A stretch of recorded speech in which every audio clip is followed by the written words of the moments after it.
Oi, Bruno. Como vai? Tudo bem? Tudo bom, Leonardo? Tudo jóia, tudo tranquilo. Você está em Guarulhos, é isso? Sim, sim, estou aqui em Guarulhos, na Grande São Paulo. Para quem não conhece a Grande São Paulo, quem não conhece o nosso estado, onde nós moramos, Guarulhos fica pertinho de São Paulo, né? Isso é uma cidade vizinha, é por isso que chama de região metropolitana de São Paulo, Grande São Paulo, que pega a capital, né, do estado, a cidade de São Paulo, com a ABC paulista, né, Santo André, São Bernardo, São Caetano, Diadema e Guarulhos, que são as cidades que são vizinhas e formam a Grande São Paulo. Uhum. É onde está o aeroporto, né? Sim, sim. E é uma cidade dormitório, em certa medida, né? Porque durante muito tempo tinha o aeroporto e fábricas, né? Através de duas estradas importantes, que é a Dutra e a Sena, mas como grande parte do Brasil e mais ainda de São Paulo foi evoluindo sem planejamento, e aí a gente tem a cidade como está hoje, né? A cidade de Guarulhos, ela, enfim, tem pontos bem interessantes, mas ela, em grande parte, é esse arremedo das cidades que vão se construindo sem planejamento, né? Ô, Bruno, para você ir para a USP, você pega aí a Ayrton Senna, pega a Marginal do Tietê, Marginal do Pinheiros e cai lá perto do Butantã, é isso? Eu posso ir pela Dutra ou pela Sena, ambas vão dar na Marginal Tietê, vou até o final, Marginal Pinheiros, estou na USP. Nessa pandemia, né, com o ensino remoto de áreas que não mexe com laboratório, enfim, como é o caso meu em filosofia, fica mais tranquilo no sentido do tempo de deslocamento, né, para lá. Mas quando eu estava indo no começo, né, começo do ano passado, era todo esse trajeto. Eu imagino que você deva pegar alguns congestionamentos de vez em quando, né? Muitos, muitos. E aí se exercita a paciência. Por falar em paciência, em, em agosto, vou entrevistar só um segmento de pesquisadores da filosofia, que ajuda muito nessa questão da paciência. Eu vou colocar na legenda aqui já para o pessoal, já quem quiser assistir, receber as notificações em agosto. Ah, é só se inscrever aqui na medida que eu for entrevistando. É um segmento da filosofia, estou criando uma certa expectativa aqui, que é quase que um caminho para a gente buscar estabilidade interior, independentemente do que acontece do lado de fora. Sim, os antigos tinham uma valorização a várias escolas, né? Eu também não sei exatamente qual das escolas, mas os antigos valorizavam a filosofia como um modo de vida. Eu acho que isso se perdeu e isso tem muito valor. Pensar a filosofia num sentido muito prático, né? Mas não prático como a gente compra um remédio para tomar ou quando a gente compra uma ferramenta para usar e depois joga fora, mas um cultivo constante do pensamento para viver melhor, né? A filosofia, enfim, pegando um pouco o gancho, a essência da filosofia é uma só, viver melhor, né? Desde o início. E os antigos tinham muito essa questão. Como que eu posso viver melhor? Né? Isso é interessante. Ô, Bruno, e esse bigode aí? As meninas gostam ou acham diferente? Bom, eu não sei, eu sei que como professor, que além de pesquisador, eu sou professor do Estado, né? Tem de alguns comentários, observações das pessoas. Eu gosto, e acho que, enfim, as pessoas acabam gostando muitas vezes porque eu gosto. Acho que a questão da nossa autoestima, ela reverbera nas outras pessoas, né? Acho que tem isso. Às vezes comentam, às vezes não, porque não costuma ser a coisa mais normal, mas eu gosto. Você dá aula para o ensino médio? Isso, sou professor de ensino médio. Cuidado, hein? Professor não pode se envolver com as meninas, com as adolescentes. E é uma relação estritamente profissional, porque, enfim, não é nem só pelo aspecto legal, acho que existe uma relação de indo para a psicanálise, o professor, enfim, ele assume a figura parental de autoridade substitutiva E se for lembrar o que o Adorno comentava, acho que é um bom leitor de Freud e Adorno, né? Que a autonomia se dá pela resistência à autoridade, né? Quando o professor ele começa a assumir esse lugar do pai, pensando no complexo de Édipo freudiano, é fundamental esse mecanismo. E se você pega e o professor, que seria o adulto, ignora essa responsabilidade, esse processo psíquico-social que está ocorrendo, aí a coisa desanda para todos os lados, né? Nem só do ponto de vista legal. Então, isso é fora de cogitação para mim. Que legal, cara, a sua percepção muito clara e ética, bem legal. Sim. Eu acho que é importante o professor. O professor ele tem que ser reflexivo em vários pontos, né?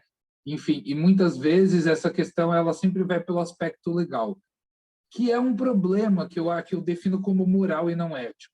Pensando moral como aquilo que é definido pela sociedade. Então, as pessoas não fazem algo por medo da punição, porque é proibido por lei. Não, mas o problema é outro para mim. O problema é ético. E a ética se define por valores que cada pessoa postula, chega a uma noção do que é bom, do que é ruim, do que é certo, do que é errado. E então é a partir de uma noção específica que eu não concordo, que eu não faço, enfim, e não porque eu tenho medo de uma punição, né? Enfim, e também porque ensino médio, nessa idade, o que essas paixonites que existem, elas existem inevitavelmente, elas são uma fantasia. E o adulto, quando ignora isso e vai vivenciar isso, e aí dá um grande problema, né? No sentido, o que a gente pode transformar? Essa era uma reflexão importante pensando como professor.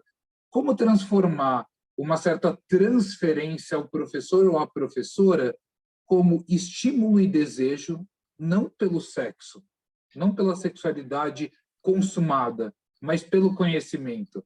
Não é à toa que muitas paixões por professores e professoras, isso inclusive na universidade, na vida adulta, fazem com que a gente vincule isso como conhecimento, se interessar mais por uma área, mais por outra. Seria o componente sexual do conhecimento num ponto de vista freudiano. Então, acho que isso fica com uma reflexão pertinente. Você já leu alguma coisa da Hannah Arendt?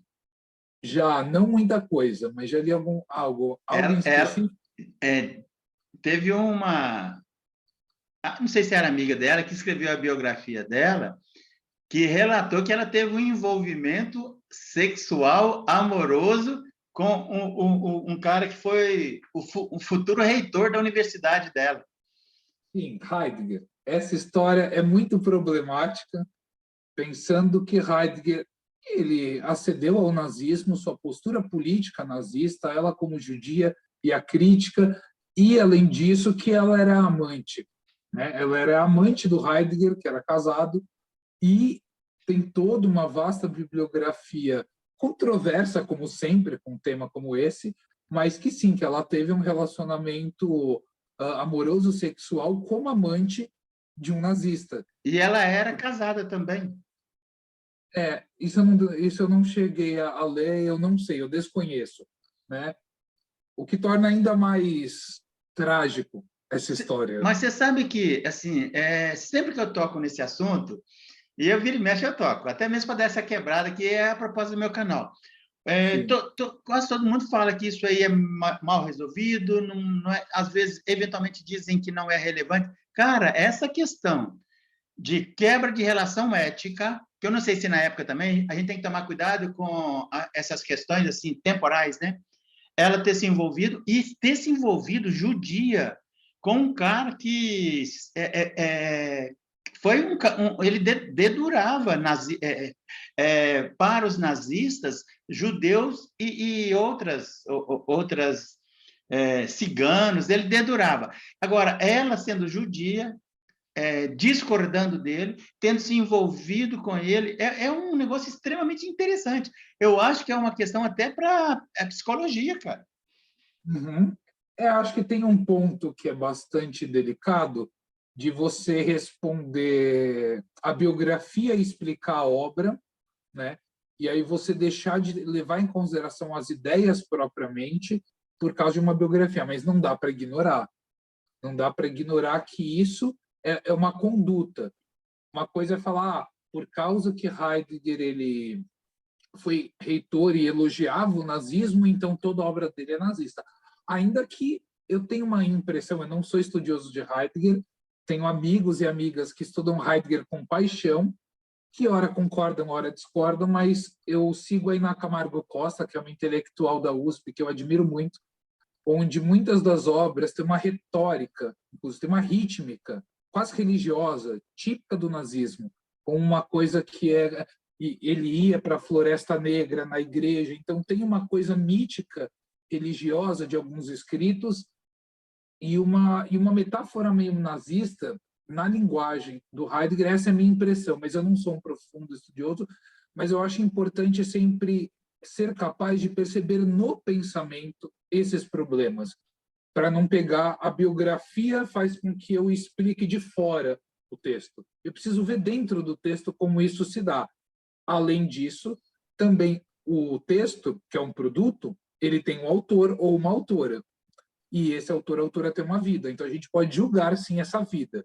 E aí tem uma relativa distinção entre obra e vida.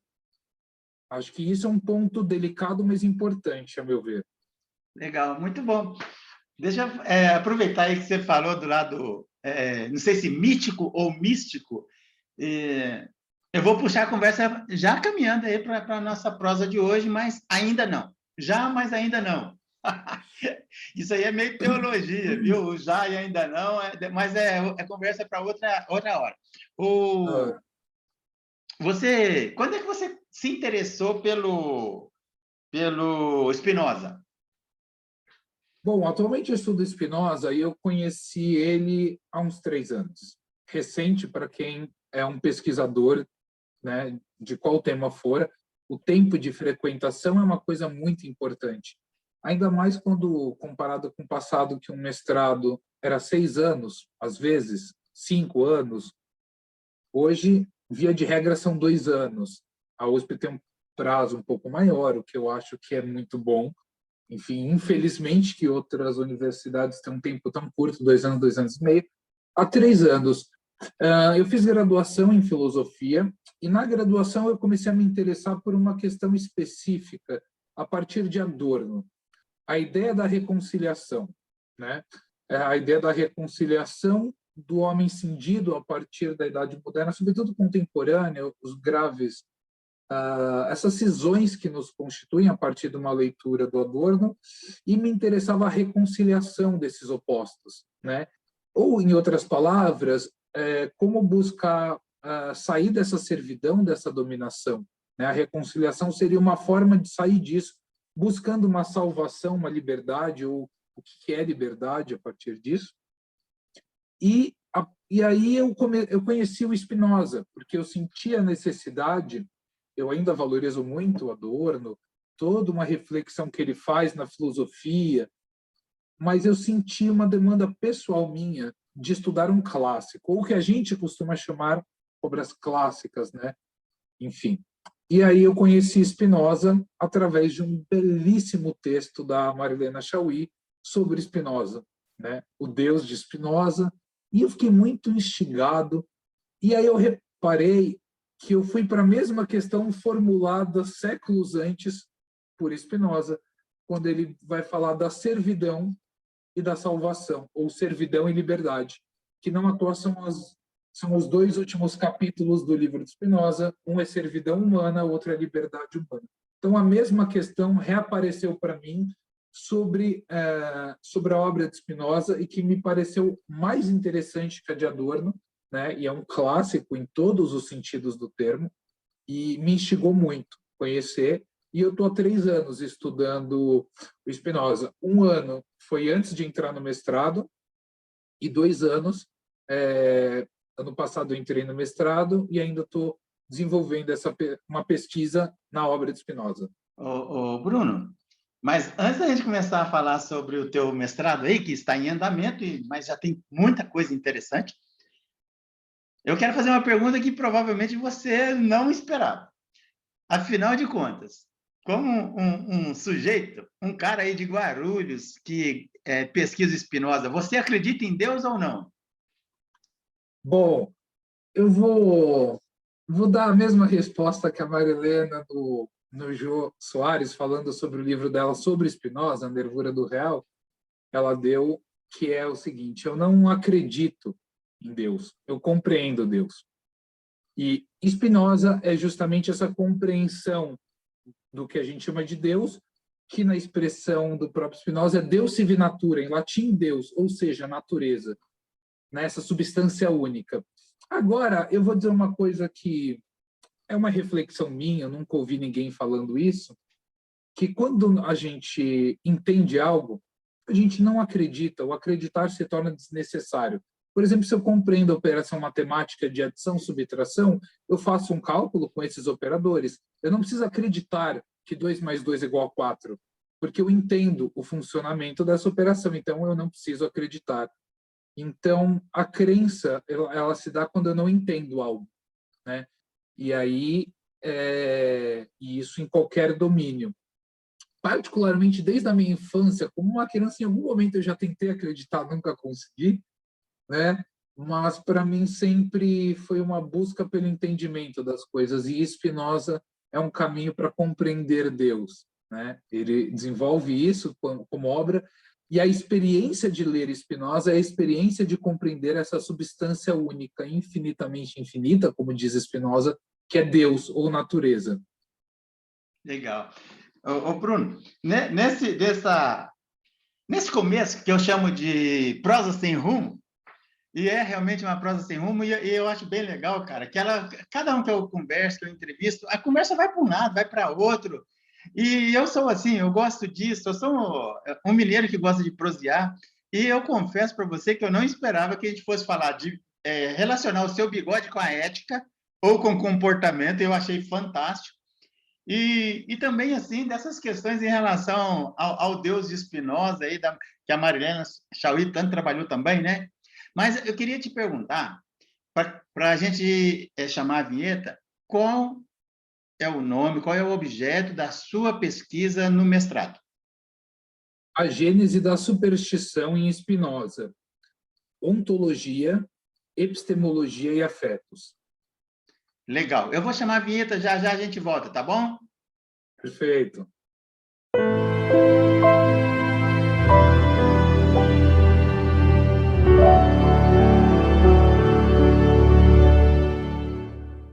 Ok, retomando aqui com o Bruno, vamos conversar agora sobre a pesquisa do mestrado que ele está fazendo. Bruno, repete aí para a gente retomar, para pegar o sequenciamento lógico.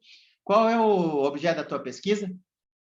A gênese da superstição em Spinoza, ontologia, epistemologia e afetos. Em qual das obras do Spinoza você está trabalhando? A ética, que a ética é a obra magna, né? E é sobretudo lá que está melhor desenvolvido uma ontologia, né? Uma noção de conjunto, por assim dizer, né? A existência de si, do mundo, de todas as coisas, a partir de uma causa primeira, né? Deus, como essa substância única, e é na ética que eu estou pensando esse tema. O que é interessante, porque, via de regra, não só no Brasil, mas também fora, os trabalhos sobre a superstição vão para outra obra, vão para o Tratado Teológico Político, que é inegável, que é onde a superstição aparece explicitamente, muito vinculada à superstição religiosa, né? Mas eu gostaria de entender, por isso a Gênese. Eu quero entender na natureza das coisas do ser humano, entender a superstição, porque entendendo aí eu consigo ver a meus olhos ver de forma ampliada a superstição na superstição religiosa, mas não apenas, em outros modos de superstição da vida humana. Ok. E quais são as causas da superstição? A superstição ela tem como causa de imediato um afeto fundamental, que é o medo. Spinoza diz explicitamente que o medo é a causa da superstição. Ao mesmo tempo, esperança também leva à superstição, porque não existe medo sem esperança, nem esperança sem medo. Então, a partir disso, ser movido por ser movido pelo medo, pela esperança, nos leva a acreditar em coisas supersticiosamente, né, em vez de entender o motivo. Então, essa causa afetiva, só que tem uma causa anterior, que ela se aproxima do que é ontológico e que o Spinoza diz tanto na Ética quanto no Tratado Teológico Político, que todos os homens estão naturalmente sujeitos à superstição. É algo que não dá para escapar. Por quê? Porque nós somos uma parte finita desse todo. E a gente é atravessado por coisas que a gente pode chamar de inesperado. A tradição vai chamar de contingência. Ok, a gente não sabe o que pode acontecer e às vezes sentimos medo, é natural, temos esperança de que coisas ocorrem, só que nisso também a gente fica atormentado pela superstição. Então ela é inevitável, em primeiro lugar. Eu acho que dá para a gente diminuir ao máximo que nós conseguirmos o quanto somos afetados pela superstição. Mas uma causa importante que nos leva à superstição, diz Spinoza, a primeira aparição disso está no Tratado da Emenda do Intelecto, que é uma obra onde Spinoza ele vai ter uma reflexão sobre as inquietações que ele vive como pessoa e o que o leva à filosofia, né? E lá ele coloca uma coisa que é muito pertinente, que ele não diz com essas palavras, mas a minha leitura é que a superstição se dá porque nós desejamos imoderadamente bens incertos. Ou seja, tem bens incertos, como a riqueza, como amores, prazeres corporais, honras, que as pessoas nos valorizem de uma ou de outra forma, né? Riquezas, são bens incertos. Ou seja, pode ser que a gente consiga, pode ser que não. Não depende só de nós, depende de um conjunto de fatores. Só que esse desejo, em si mesmo, não é ruim. Toda uma tradição medieval, eu recentemente estudei um pouco de Agostinho, vai colocar que a libido é um problema.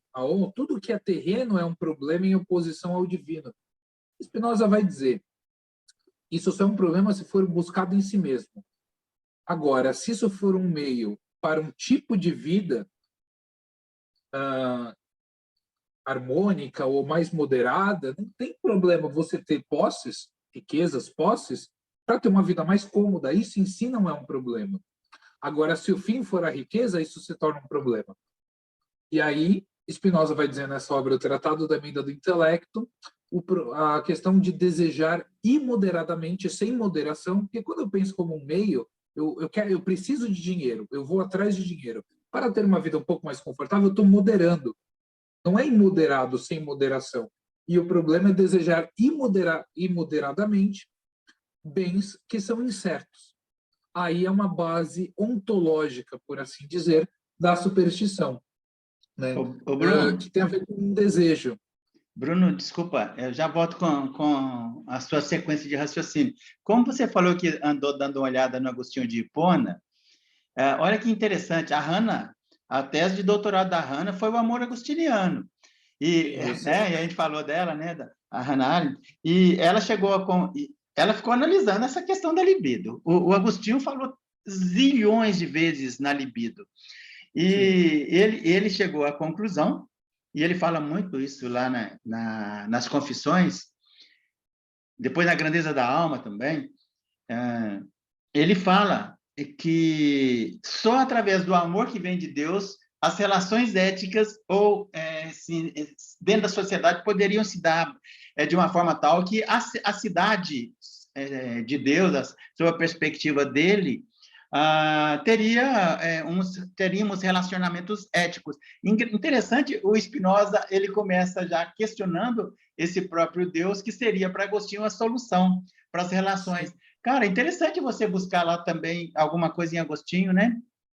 Sim, e o lance disso tudo se dá que para Spinoza não existe uma separação de corpo e alma, uma separação do homem e de Deus. E para Agostinho, como toda uma tradição religiosa que vai beber do platonismo, de uma certa leitura de Platão, ele vai apresentar o homem como cindido, né? E aí é um problema. O meu estudo foi no livre-arbítrio, o livre-arbítrio do Agostinho, e como que ele vai defender uma vontade que reprime a própria vontade.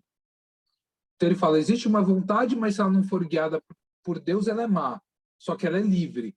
Então é uma sinuca de bico problemática de como ele vai defender o livre-arbítrio. O Kim Spinoza é uma crítica radical do livre-arbítrio. Não existe livre-arbítrio. Existe escolha, mas ela não é livre. Aí tem que entender o que é liberdade, enfim. Mas sim, tem toda uma discussão pertinente que mais cedo ou mais tarde eu vou querer retomar esses meus estudos de Agostinho e de uma certa tradição medieval, né? E uma certa resposta spinozana, ou ler isso por óticas spinozanas, seria interessante, né?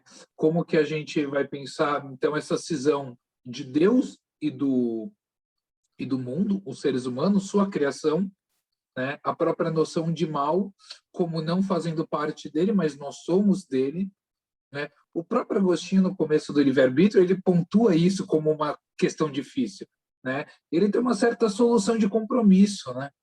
Mas uma solução de compromisso não é compromisso de solução. É bem interessante. Agostinho, eu tenho uma playlist sobre N perspectivas da obra de Agostinho, pesquisadores vários, né, da USP, da PUC, São Paulo, de tudo quanto é lugar. Agostinho, a política em Agostinho, a Trindade, e por aí vai. Então, assim, eu criei uma playlist porque é bem interessante. Está virando um acervo, viu? Vale a pena se você entrar na playlist lá e dar uma lida. Muito legal, cara. Ó, na medida em que essa tua pesquisa evoluir, for caminhando aí, de vez em quando entre em contato, vamos conversar mais vezes. Vamos sim, com toda certeza. Vou só fazer um comentário mais geral sobre a superstição. Então, uma coisa que me interessa na superstição, entendendo por Spinoza que ela é inevitável que ocorra, eu tenho uma impressão que existem dois domínios de superstição, ou dois registros, duas formas, né, de superstição. Existe uma superstição passageira, inevitável na vida, que é a superstição quando, por exemplo, eu tenho medo e eu penso, eu acho que se eu passar por baixo dessa escada vai acontecer alguma coisa, mas uma banalidade, uma frivolidade, que eu penso supersticiosamente, eu acho que se eu fizer assim vai dar errado. Isso existe, é inegável, é parte da nossa natureza, que é limitada, porque somos uma parte finita do mundo infinito, dessa natureza infinita. Agora, a superstição se estrutura como sistema religioso, sistema filosófico, ideológico, por exemplo, uma certa visão de mundo que quer dar uma resposta supersticiosa, e aí a coisa começa a complicar. A religião é um exemplo mais explícito disso, onde se for pensar a história do cristianismo ou da religião judaico-cristã, e aí você também pegando o islamismo, você vai ver com muita força e eficácia como que se estimula a superstição como uma forma de controle. E não à toa Spinoza vai dizer no prefácio do Tratado Teológico Político que a superstição é o meio mais eficaz para dominar as massas. Isso desde antigamente usando os romanos antigos. Ou seja, por isso que Spinoza vai escrever um Tratado Teológico Político, porque é político. As instituições religiosas são instituições políticas. E a superstição estruturada como sistema, ele tem esse impacto político através de uma superstição que toma a fé, a religiosidade, institucionalmente e perpetra tudo isso. Então, essa minha impressão de uma superstição passageira de um lado e ela arvorada mesmo, enquanto um sistema se torna problemático e obras filosóficas também se tornam uma estrutura supersticiosa de mundo, né? Enfim, e aí dá pano para manga, mas é um pouco um certo insight, uma certa aposta na minha leitura da superstição e o interesse em pensar a superstição a partir da sua base ontológica. Ok.